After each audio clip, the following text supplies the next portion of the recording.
Let's get more now on the crisis in Ukraine. President Putin says he sees no reason why relations with the West cannot be normalised, despite the disagreements over Ukraine. Those comments follow a warning from Russia that more sanctions against it are absolutely unacceptable.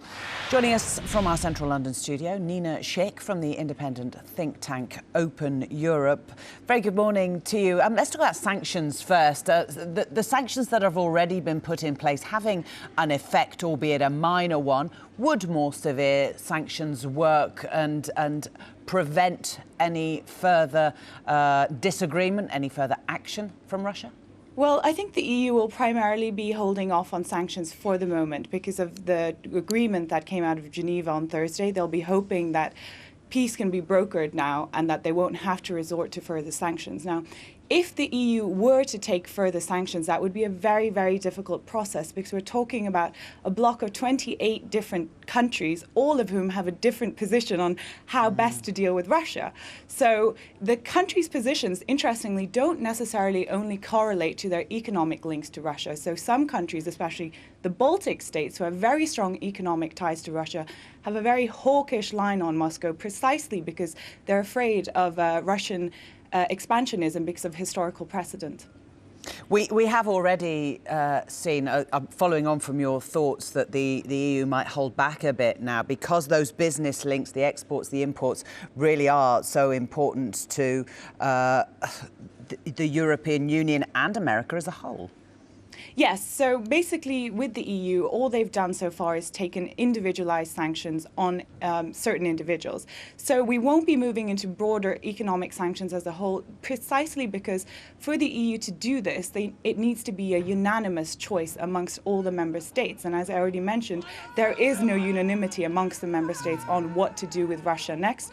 So they'll be hoping that now there will be a diplomatic solution with the talks in Geneva. But whether or not that will be the outcome remains to be seen. Even without further sanctions, Nina, how destabilising is it on business, on things like banks, the economies of these different nation states? How destabilising is what is currently going on now?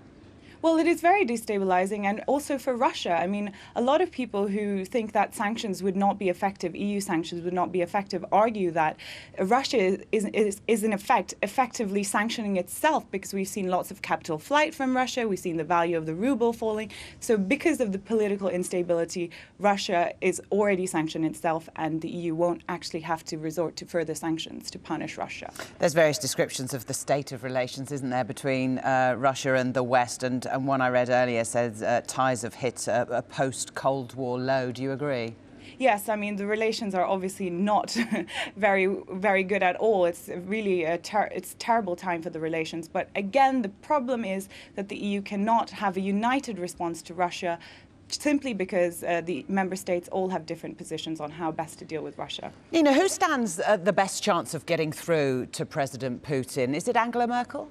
Well, Angela Merkel has a very central role to play in this. Of course, Germany has always played traditionally a mediating role between East and West, and they have a lot of business interests in Russia as well. So they've been actually one of the member states who is most dovish. And interestingly, when President Putin gave his speech to the Russian parliament when he was announcing the formal annexation of Crimea, he made overtures to Merkel saying, Germany will understand us, Germany will understand us.